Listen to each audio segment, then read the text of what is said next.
Ulfric Stormcloak, you started this war, plunged Skyrim into chaos, and now the Empire is going to put you down and restore the peace. Pada episode sebelumnya, kita sempat menyinggung bahwa pada kejadian di game Skyrim sedang terjadi sebuah perang di provinsi Skyrim. Perang ini memainkan peran yang cukup besar dalam setting dan cerita di game Skyrim. Awal mula cerita game tersebut dibuka dengan salah satu kejadian penting dalam perang ini. Ya, ini adalah perang sipil atau Civil War antara pihak The Empire dan pihak pemberontak bernama Stormcloak Rebellion. Kita sebagai player bisa berpartisipasi dalam perang ini dengan cara bergabung ke pihak Empire maupun Stormcloak. Muncul pertanyaan, mengapa perang ini terjadi dan siapa yang pada akhirnya memenangkan perang ini? Pada kesempatan kali ini kita akan menelusuri perang sipil di Skyrim lebih dalam.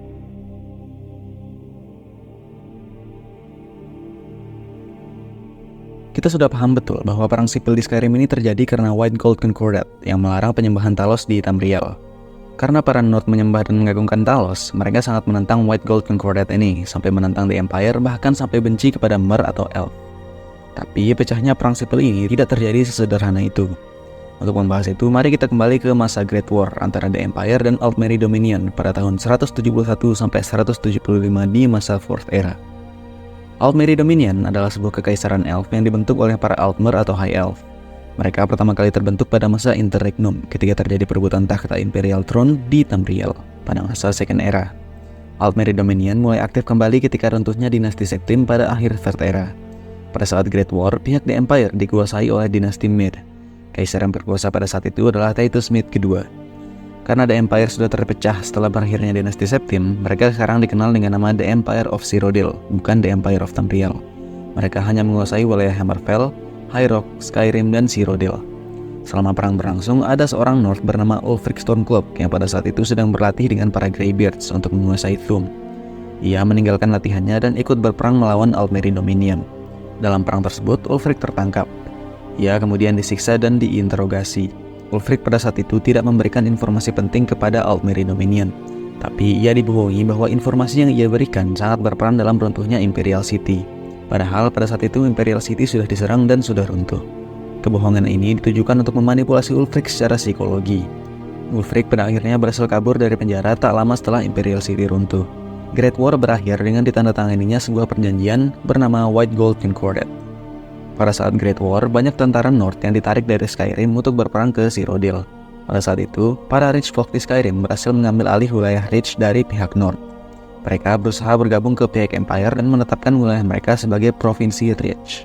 Tetapi setelah Great War berakhir, Ulfric Stormcloak yang telah kabur dari penjara membentuk sebuah tentara bernama The Stormcloaks. Tentara Stormcloaks ini dibentuk untuk memerangi wilayah Rich dan merebut kembali wilayah tersebut sebagai bagian dari Skyrim. Tanpa bantuan dari pihak Empire, Ulfric dan tentara Stormcloaks berhasil menggulingkan kekuasaan Rich Folk yang berpusat di kota Markarth dan mengambil alih wilayah Rich kembali menjadi bagian Skyrim. Kejadian ini dikenal dengan nama Markarth Incident. Pihak Empire kemudian menetapkan kembali pemerintahan mereka di wilayah Rich. Setelah kejadian ini, Ulfric meminta kepada Empire untuk mencabut larangan penyembahan Talos di Skyrim. Mempertimbangkan jasa Ulfric pada Great War dan Markarth Incident, The Empire mengangkat larangan penyembahan Talos tanpa sepengetahuan para Thalmor. Tetapi hal ini tidak berlangsung lama, karena pada akhirnya para Thalmor mengetahui hal tersebut. Altmeri Dominion akhirnya menuntut The Empire untuk menangkap para Stormcloaks yang secara terbuka melanggar perjanjian White Gold Concordat. Demi mencegah Great War kedua terjadi, Jarl Hrolfdir yang pada saat itu menguasai Markarth kemudian menuruti tuntutan tersebut dan memenjarakan Ulfric beserta para tentara Stormcloaks. Setelah kejadian ini, mulai muncul gerakan separatis dari para North yang menentang The Empire. Pada tahun 183 di masa Fourth Era, Ulfric dan tentaranya dibebaskan dari penjara. Tak lama kemudian, ayahnya Ulfric meninggal. Beliau pada saat itu menjabat sebagai Jarl di kota Windhelm dan menguasai wilayah Eastmarch di Skyrim. Setelah ayahnya meninggal, Ulfric meneruskan pemerintahan di Eastmarch dan menjadi Jarl of Windhelm. Setelah menjadi Jarl, Ulfric memulai rencananya untuk memerdekakan Skyrim dari pihak Empire dan mengangkat larangan penyembahan Talos. Mulai terjadi pertikaian kecil antara tentara Stormcloak dan pihak Empire pada saat itu. Tetapi masyarakat masih belum mendukung gerakan Stormcloak ini. Beberapa tahun kemudian, Raja Tinggi Skyrim yang bernama High King Islot meninggal dunia. Setelah beliau meninggal, Ulfric mengadakan sebuah sidang untuk menentukan High King selanjutnya. Hasil sidang itu menyatakan bahwa anak dari High King Islot yang bernama Thorig akan diangkat menjadi High King sebagai penerus ayahnya. Dalam sidang itu, Ulfric menyampaikan keresahannya terhadap The Empire dan membujuk para Jarl di Skyrim untuk bersatu dan memerdekakan provinsi Skyrim dari kekuasaan The Empire. High King Thorik mengagumi Ulfric dan bersimpati terhadap gagasannya ini. Pada awal tahun 201 di masa Forterra, Ulfric datang ke kota Solitude yang pada saat itu menjadi ibu kota Skyrim. Para penjaga dan orang-orang pada saat itu menganggap bahwa Ulfric datang untuk berdiskusi dengan High King Thorik terkait kemerdekaan Skyrim. Tetapi sesampainya di sana, Ulfric menantang High King Thorik dalam sebuah duel. Thorik pada saat itu tahu bahwa ia tidak bisa mengalahkan Ulfric. Tapi karena kehormatannya dipertaruhkan, Thorik menerima duel tersebut. Ulfric berhasil mengalahkan Thorik dengan bantuan dari Thu'um yang ia pelajari dari Greybeards. High King Thorik meninggal dalam duel tersebut. Setelah membunuh Thorik, Ulfric langsung dikejar oleh tentara kota Solitude dan berusaha menangkapnya. The Empire mencap Ulfric sebagai seorang pengkhianat karena telah membunuh High King Thorik. Tetapi Ulfric berhasil kembali ke Windhelm. Pada saat itu, Ulfric tidak bisa langsung ditangkap karena Skyrim belum memiliki High King baru dan banyak para Nord yang menganggap bahwa Thorik tidak dibunuh secara keji, melainkan terbunuh secara legal dalam duel sesuai dengan tradisi para Nord. Disinilah mulai terjadi perpecahan di Skyrim dan dimulainya gerakan pemberontakan yang dikenal dengan nama Stormcloak Rebellion. Ada dua pihak yang terlibat dalam perang ini, 3 jika kita hitung pengaruh Thalmor terhadap The Empire, dan 4 jika kita hitung wilayah Whiterun yang pada awalnya bersifat netral. Mari kita bahas satu persatu. Yang pertama, Stormcloak Rebellion. Pihak Stormcloak Rebellion ini dipimpin oleh Jarl Ulfric Stormcloak. Dia adalah Jarl kota Windhelm sebagai penguasa wilayah Eastmarch di Skyrim. Pada awal terbentuknya, Stormcloak Rebellion hanya menguasai wilayah Eastmarch saja. Tetapi setelah High King Thorik meninggal, ada beberapa Jarl yang mengakui Ulfric sebagai High King dari Skyrim. Wilayah Pale, Rift, dan Winterhold mendukung Stormcloak Rebellion dan berada di bawah kekuasaan Ulfric Stormcloak sebagai High King secara tidak resmi. Tentara Stormcloak Rebellion sekarang mendapatkan tambahan kekuatan tempur dari wilayah Pale, Rift, dan Winterhold. Mereka ini adalah para Nord yang menentang The Empire dan menolak pelarangan penyembahan Talos. Yang kedua adalah Imperial Legion. Imperial Legion adalah sebutan bagi tentara The Empire of Cyrodiil. Setelah High King Thorik meninggal, The Empire mengirimkan seorang jenderal bernama General Tullius untuk memimpin Imperial Legion dalam memerangi Stormcloak. Pada saat itu, pihak The Empire menguasai 4 wilayah Skyrim, yaitu Havingar, Reach, Falkreath, dan Hjalmarch. Pusat pemerintahan Havingar adalah kota Solitude, yang sekaligus berperan sebagai ibu kota Skyrim. Setelah High King Thorik meninggal, istrinya yang bernama Elisif the Fair diangkat menjadi Jarl kota Solitude dan akan diangkat menjadi High Queen Skyrim. Tetapi karena setengah dari wilayah Skyrim mendukung Ulfric sebagai High King, Elisif pada saat itu belum bisa menjadi High Queen. Yang ketiga adalah Thalmor. Thalmor adalah kelompok yang menjadi bagian dari Altmeri Dominion. Thalmor ini beranggotakan para Altmer atau High Elf. Karena sebagian besar Altmeri Dominion adalah High Elf, Thalmor sering dijadikan sebagai nama lain dari Altmeri Dominion. Pada saat itu, Thalmor tidak berpartisipasi secara langsung dalam perang. Mereka mengawasi The Empire agar tidak melanggar White Gold Concordat. Mereka juga memantau Skyrim dan mempersekusi para penyembah Talos di sana. Yang keempat adalah Whiterun. Wilayah Whiterun adalah satu-satunya wilayah atau hold di Skyrim yang tidak memihak. Mereka berdiri sendiri tanpa pengaruh dari The Empire dan Stormcloak Rebellion. Karena Whiterun bersifat netral, Elisif maupun Ulfric tidak bisa menjadi pemimpin Skyrim. Karena mereka sama-sama mendapatkan dukungan dari 4 hold saja, sementara di Skyrim ada 9 holds.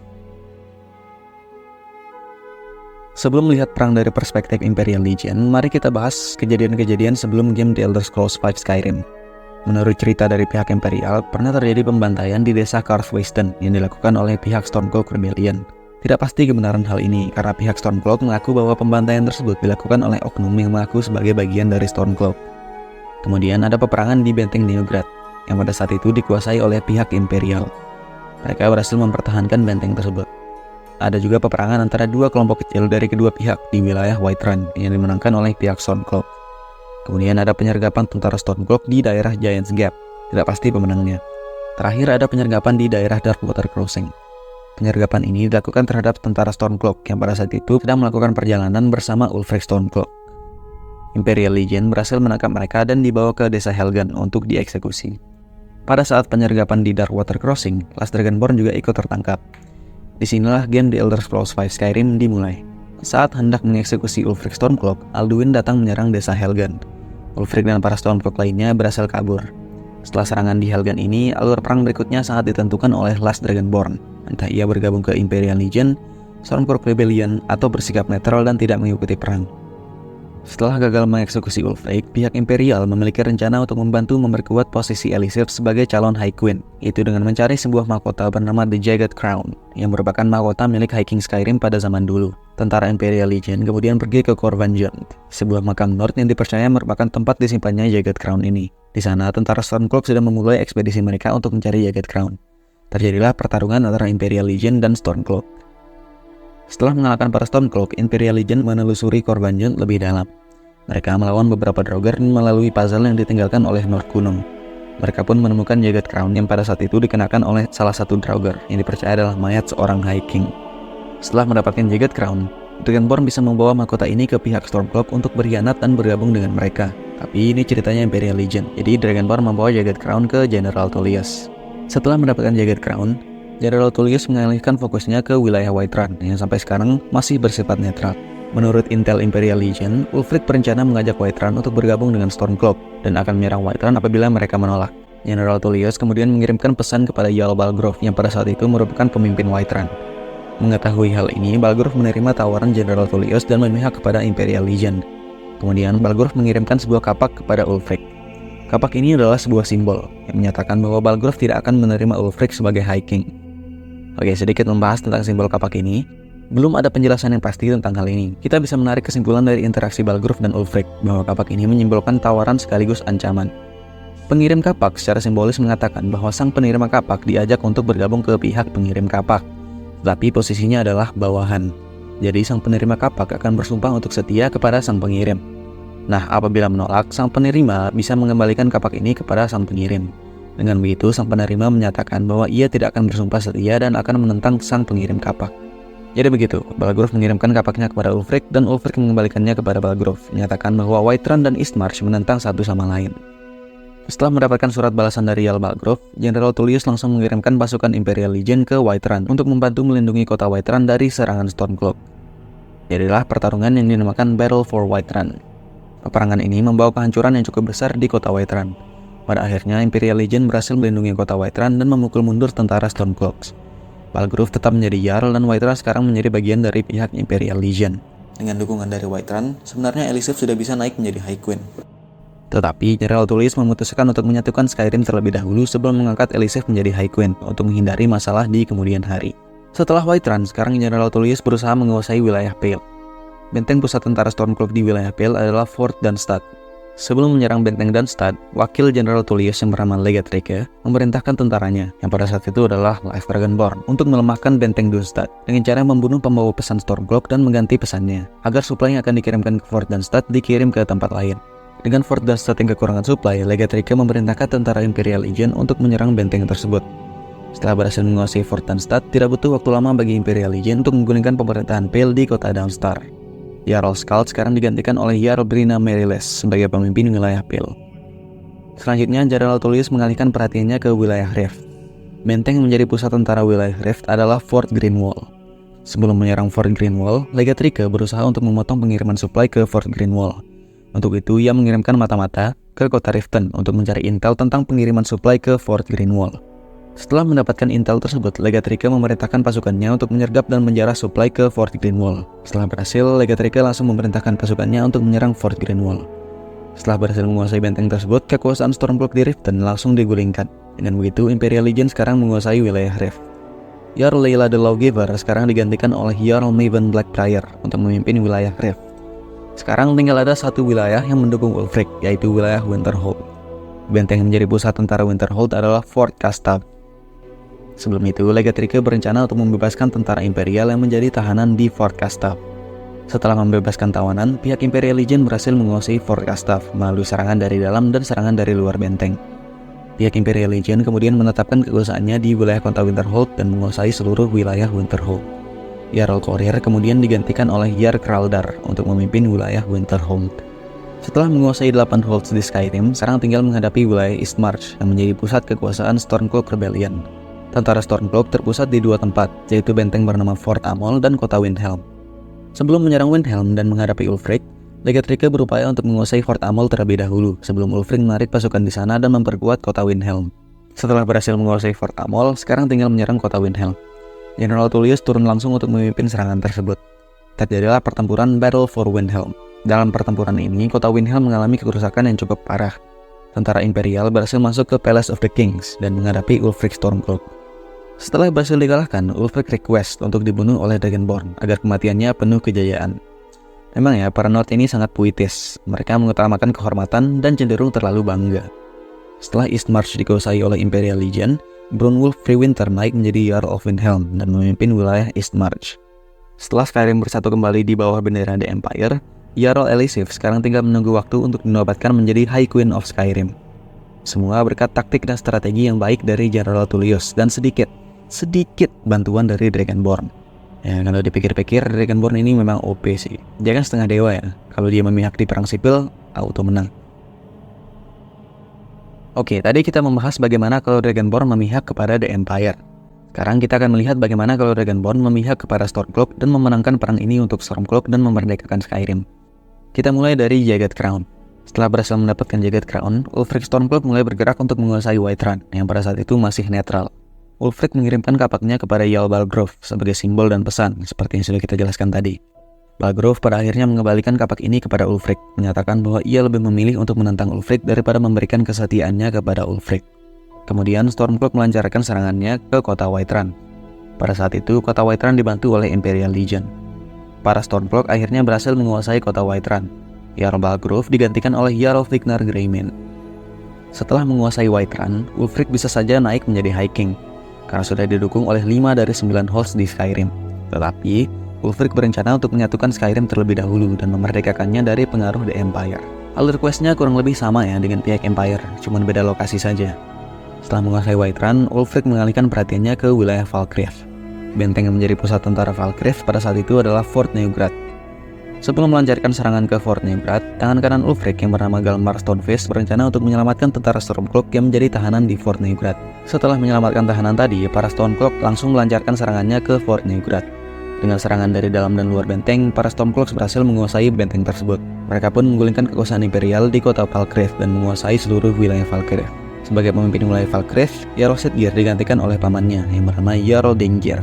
Setelah Falkreath, Ulfric mengalihkan fokusnya ke wilayah Reach. Benteng menjadi pusat tentara Reach adalah Fort Sungard. Sebelum menyerang Fort Sungard, Galmar Stoneface berencana untuk memutus suplai ke Fort Sungard dan melemahkan mereka. Untuk itu, Galmar mengirimkan mata-mata ke kota Markarth yang merupakan pusat pemerintahan wilayah Reach untuk mendapatkan intel terkait pengiriman suplai ke Fort Sungard. Setelah mendapatkan intel, Galmar memerintahkan tentara Stormcloak untuk menyergap karavan yang membawa suplai tersebut. Setelah berhasil memutus suplai tersebut, Galmar melancarkan serangannya ke Fort Sungard. Pada akhirnya, Stormcloak berhasil menguasai benteng tersebut. Kemudian, mereka menggulingkan pemerintahan Imperial di kota Markarth dan menguasai seluruh wilayah Reach.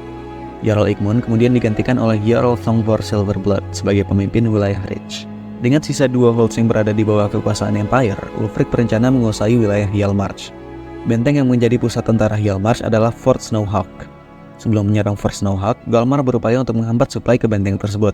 Untuk itu, Galmar memerintah seorang tentaranya untuk membunuh seorang pembawa pesan dari Imperial dan menggantikan pesan tersebut sehingga suplai dari Fort Snowhawk dikirimkan ke tempat lain.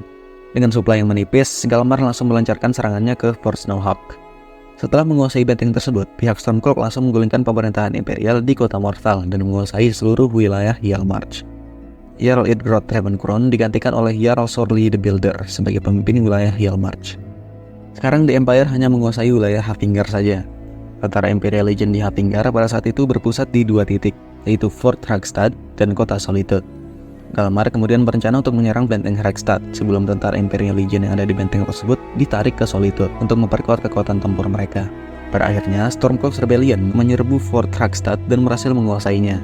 Tanpa berlama-lama, Ulfric langsung memimpin pasukannya untuk menyerang kota Solitude, yang menjadi pusat pemerintahan Hafingar sekaligus ibu kota Skyrim. Bersama Dragonborn, Ulfric menyerang kota Solitude dan menghadapi General Tullius. Ketika Tullius sudah kalah, Ulfric request bahwa Dragonborn-lah yang berhak untuk membunuh Tullius, karena ia sangat berjasa atas kemenangan Stormcloak. Memang ya, beliau ini. Ya, setidaknya hasil jerih payah Dragonborn sangat dihargai oleh Ulfric. Setelah General Tullius kalah, kota Solitude dikuasai oleh Stormcloak. Jarl Elisif ditawarkan untuk berpindah pihak kepada Stormcloak. Dengan berberat hati, Jarl Elisif setuju dan mempertahankan posisinya sebagai Jarl of Solitude. Sekarang tinggal menunggu waktu saja bagi Ulfric untuk naik menjadi High King, karena ia sudah mendapatkan dukungan dari seluruh holds di Skyrim. Ia akan naik menjadi High King setelah diselenggarakannya sidang. Oh iya, pertempuran yang terjadi ini bisa berubah di kedua pihak apabila peperangan berlangsung setelah gencatan senjata yang diusulkan oleh Dragonborn. Ketika menyelenggarakan rapat untuk gencatan senjata, kedua pihak saling bertukar wilayah kekuasaan untuk menyetujui gencatan senjata. Nah, perubahan wilayah ini akan mempengaruhi wilayah-wilayah mana saja yang perlu dikuasai kembali oleh masing-masing pihak. Apa yang terjadi setelah perang selesai? Well, tergantung siapa yang menang. Tentunya hasilnya berbeda-beda. Mari kita bahas pro dan kontra dari setiap pihak. Yang pertama, Imperial Legion. Apabila Imperial Legion menang, Elisif akan naik menjadi High Queen dan Skyrim secara penuh akan menjadi bagian dari Empire of Cyrodiil. Dengan bergabungnya Skyrim dengan Empire of Cyrodiil, penyembahan Talos akan tetap dilarang. The Empire sekarang memiliki 3 wilayah kekuasaan, yaitu Cyrodiil, High Rock, dan Skyrim. Bisa dibilang mereka kurang lebih imbang dengan Altmerry Dominion yang sekarang menguasai kepulauan Summerset, Valenwood, dan Elsewhere. Tetapi, tentara Imperial Legion sudah melemah akibat perang sipil yang terjadi ini. Apabila Thalmor memutuskan untuk menyerang The Empire lagi, akan sulit bagi The Empire untuk menang. Selain itu, meskipun sudah menguasai Skyrim, tetap ada sisa-sisa gerakan Stormcloak Rebellion yang akan menyulitkan The Empire apabila mereka perang lagi dengan Altmerry Dominion. Apabila Stormcloak menang, Ulfric akan naik menjadi High King dan Skyrim akan memisahkan diri dari Empire of Cyrodiil. Ibu kota Skyrim sekarang dipindah ke kota Windhelm. Dengan Skyrim yang memisahkan diri, Empire sekarang hanya punya 2 wilayah kekuasaan, yaitu Provinsi Cyrodiil dan High Rock. Apabila mereka perang lagi dengan Altmerry Dominion, mereka sudah pasti kalah, karena kekuatan mereka sudah sangat melemah. Di lain sisi, Thalmor memiliki rencana sendiri dengan Ulfric, entah apa yang mereka rencanakan. Tapi ini pasti ada hubungannya dengan perluasan kekuasaan Altmerry Dominion dan upaya mereka dalam mengalahkan The Empire. Apakah Thalmor akan beraliansi dengan Ulfric? Rasanya tidak mungkin ya. Kemungkinan Thalmor akan mengadu domba antara Skyrim dan The Empire. Dan dengan begitu, Thalmor bisa dengan mudah melancarkan serangan dan menguasai Cyrodiil. Itu kemungkinan terburuk ya. Kemungkinan terbaik adalah Skyrim akan beraliansi dengan The Empire dalam upaya mereka menentang White Gold Concordat dan memerangi Thalmor. Dengan aliansi ini, mereka juga bisa mendapatkan kembali support dari Hammerfell dan membentuk aliansi ras manusia dalam memerangi para elf. Apabila para manusia bisa menyatukan kekuatan mereka, rasanya tidak ada harapan bagi Altmerry Dominion untuk menang. Karena pada saat itu, Black Marsh sudah pasti akan bertindak netral. Morrowind sekarang sedang dalam keadaan lemah akibat meletusnya Red Mountain. Tidak mungkin mereka ikut perang. Syukur-syukur mereka support ke Skyrim karena sudah memberikan pulau Solstheim untuk para pengungsi dari Morrowind. Jadi, apabila The Empire menang, masa depan untuk Empire sedikit cerah dan ada harapan untuk kembali ke masa kejayaannya. Tetapi, cenderung ke kondisi status quo netral, di mana Empire hidup rukun dengan White Gold Concordat dan tidak berperang dengan Thalmor. Sedangkan apabila Stormcloak menang, ada kemungkinan terburuk dan kemungkinan terbaik, serta kemungkinan untuk perang dengan Altmerry Dominion akan sangat besar dibandingkan apabila Imperial Legion menang. Kemungkinan terburuknya adalah ras manusia kalah, dan sekarang giliran ras elf yang menguasai Tamriel. Atau kemungkinan terbaiknya, ras manusia menang dan membentuk aliansi kerajaan antar ras manusia dari Hammerfell, Skyrim, dan The Empire of Cyrodiil. Kalau dilihat-lihat, siapapun yang menang, Thalmor pasti akan diuntungkan. Jelas saja, dua musuhnya saling bertarung satu sama lain. Thalmor tinggal duduk manis dan menunggu mereka melemah. Tapi buat kalian para haters Thalmor tidak perlu khawatir, karena Dragonborn kesayangan kita pasti akan melindungi pihak siapapun yang ia dukung. Secara ya, dia setengah dewa. Seperti yang kita ketahui, kekuatan dari dewa sangat menentukan siapa yang menang dalam peperangan. Ambil contoh kasus di masa Tiber Septim ketika terjadi Tiber War. Morrowind kalah karena dewa mereka melemah kekuatannya. Tiber Septim juga berhasil mengalahkan kepulauan Summerset melalui Numidium yang memiliki kekuatan dewa dari Heart of Lorkhan. Well, dari Mantella sih waktu itu. Tapi dia memiliki kekuatan dewa. Jadi apabila Thalmor memutuskan untuk menyerang Empire maupun Skyrim, mereka harus menghadapi Dragonborn dan para naga yang menjadi bawahannya. Thalmor tentunya harus berpikir 1000 kali sebelum nekat menyerang. Lain cerita kalau Dragonborn kita ini rasnya High Elf dan tiba-tiba memihak ke Thalmor. Perang sipil di Skyrim sampai sekarang menjadi perdebatan yang cukup panas di kalangan penikmat Elder Scrolls. Kita juga bertanya-tanya, apa yang akan terjadi selanjutnya? Bagaimana nasib The Empire, Stormcloak, atau Thalmor? Siapa yang harusnya menang perang sipil ini? Siapa pilihan yang terbaik sebagai penguasa Skyrim? Apakah Ulfric? Apakah Elisif? Dan yang paling penting, kejadian mana yang dianggap kanon? Ya, untuk saat ini kita hanya bisa menunggu sambil berteori. Semoga kita akan memberikan kejelasan di game The Elder Scrolls 6, The Elder Scrolls 6, yang sampai sekarang masih kita tunggu-tunggu. Apapun pilihannya, Empire atau Stormcloak, semoga bisa amanah dalam memimpin bangsa mereka. Video ini tidak dibuat untuk memihak kepada siapapun ya. Anggap saja ini dokumenter sejenis Dirty Food. Well, sampai di sini pembahasan kita. Memang ya, soal politik dan peperangan ini tidak kalah serunya dengan pembahasan tentang dewa dan Daedric Prince. Next, kita akan gabungkan pembahasan tentang politik dan dewa. Kita akan membahas salah satu tokoh yang sangat berjasa dalam terbentuknya kekaisaran pertama manusia. Well, kita sudahi dulu episode kali ini. Terima kasih sudah menonton sampai habis. Sampai jumpa di episode berikutnya. Bye-bye.